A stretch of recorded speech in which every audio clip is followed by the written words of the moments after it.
Bien, ahora nosotros hemos definido cómo estamos formados, más o menos los seres vivos, los seres humanos más que los seres vivos, y entonces también tenemos que ver que nuestro cuerpo humano tiene procesos vitales básicos que nos distinguen, ¿sí?, de otros sistemas, como puede ser una piedra, que es un objeto inanimado, una planta que tiene vida, ya la definimos como vida, que cumple ciertos procesos vitales, y los seres humanos que también tenemos otros procesos vitales. Es decir, hay procesos vitales básicos que son inherentes, ¿sí?, a el ser humano, los seres vivos del reino animal, que no están en el reino vegetal ni en el reino mineral.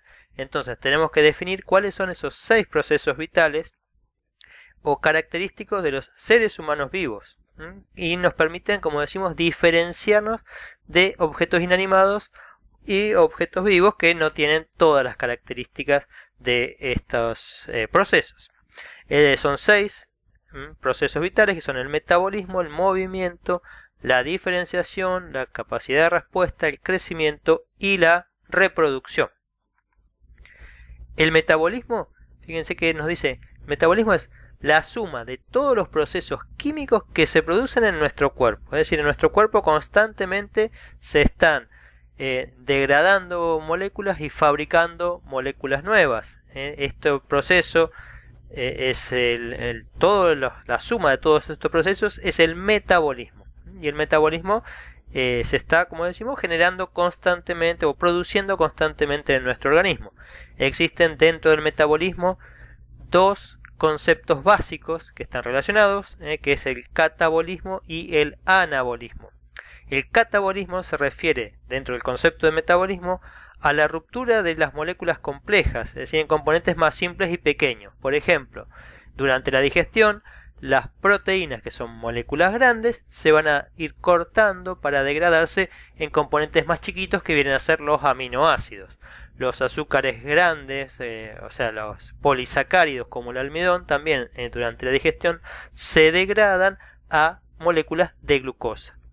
El anabolismo, por el contrario, se refiere a la construcción de sustancias químicas más complejas a partir de elementos químicos más pequeños.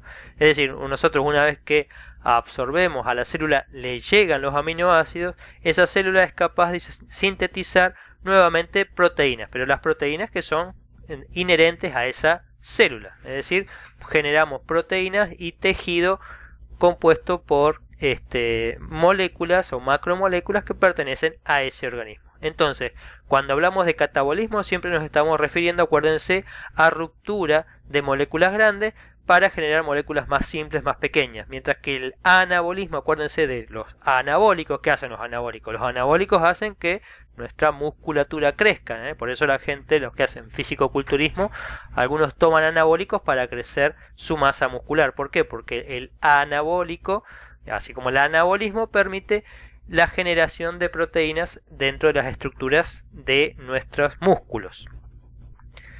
La siguiente proceso vital de la respuesta es esa respuesta o esa capacidad que tiene nuestro organismo de detectar cambios y responder a ellos. ¿Cambios en dónde? Cambios tanto en la parte externa, exterior, externa, ¿sí? Ahí si uno siente un ruido, dice ahí un ejemplo del libro de una frenada, bueno, gira la cabeza y hasta puede tener que pegar un salto si ve que se le tiene una amenaza. Pero también hay respuestas en el medio interno, cuando, es decir, nosotros a veces no somos conscientes, pero si nuestro organismo detecta que, por ejemplo, está bajo el líquido corporal, el agua corporal, entonces va a activar mecanismos para que retengamos agua y por otro lado tengamos un mecanismo de sed, de manera que respondamos tomando más agua. Entonces esa es la otra capacidad que tenemos dentro de los procesos vitales. La siguiente es el movimiento, ¿sí? Nuestro cuerpo es capaz de moverse, tenemos movimientos de todo nuestro cuerpo, pero también los órganos se mueven, ¿sí? Los órganos, por ejemplo, de la digestión, el esófago, el estómago, ellos tienen capas musculares que permiten el movimiento del bolo alimenticio a través de todo el tubo digestivo.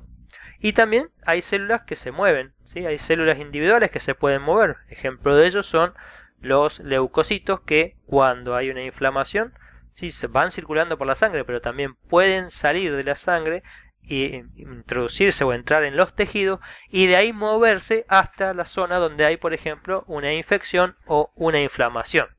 Y también dentro de la misma célula, por más que la célula no se mueva, hay pequeñas estructuras que se están moviendo, ¿sí? Las estructuras subcelulares están constantemente en movimiento. Es decir, por ejemplo, una neurona está transportando vesículas que van hacia la sinapsis, que pueden tener varios milímetros de longitud, pero también dentro del mismo interior celular las moléculas se están moviendo constantemente de un lado a otro, depende de las necesidades que tenga la célula. Entonces el movimiento no solo es de nuestro cuerpo, sino también es de nuestros órganos y células individuales y dentro de la célula, intracelular. Otra de las características es el crecimiento, que decíamos el crecimiento es el aumento del tamaño corporal, como va aumentando la medida o la estatura de una persona, y eso se puede deber a un aumento en el tamaño de las células, ¿sí? Que las células se hagan más grandes, como pasa con los músculos cuando estamos haciendo ejercicios de pesas, por ejemplo, o también puede aumentar el número de células, o también aumentar ambas, ¿sí? El número de células y el tamaño de la célula, y o por otro lado también aumenta el material intercelular, es decir, el componente que hay entre dos células, lo que está por fuera de las células, ese componente intercelular también aumenta, como ocurre por ejemplo en el crecimiento de los huesos, ¿sí? Los huesos no es que aumentan la cantidad de células, sino que aumenta el material intercelular. Otra de las características es la diferenciación, es el proceso por el cual una célula, a partir de una célula no diferenciada, una célula que se llama célula madre o en inglés stem cell, que ahora está muy popular, se transforma en una célula especializada. Piensen ustedes que nosotros cuando se genera un organismo humano, lo primero que se hace es unir, ¿sí? Un óvulo con un espermatozoide, y esa es una única célula, y a partir de esa única célula se genera todo un organismo humano, que decíamos con 250 tipos de células y 50 billones de células, pero con 250 tipos de células. Es decir, que a partir de una única célula se generó células muy especializadas, células que sintetizan determinadas proteínas, que sintetizan enzimas digestivas, otras que van a encargarse de las neuronas, del pensamiento, etcétera. Entonces, todas esas especializaciones es una de las características que se la llama diferenciación, es decir, una célula a partir de una célula indiferenciada producir una célula diferenciada con una función específica. Y finalmente tenemos la reproducción, que se refiere tanto a la formación de un nuevo organismo, ¿sí? A la unión de un óvulo con un espermatozoide, pero también a la formación de nuevas células, que pueden ser para crecer, para repararse o para reemplazar, por ejemplo, las células de nuestra piel, de la piel se están constantemente, las más externas, las capas externas se están descamando constantemente, y en todo momento también se están regenerando o reproduciendo las células de la parte más basal de las capas de la piel para siempre servir a esa protección que tiene nuestra piel y que nos limita de nuestro medio.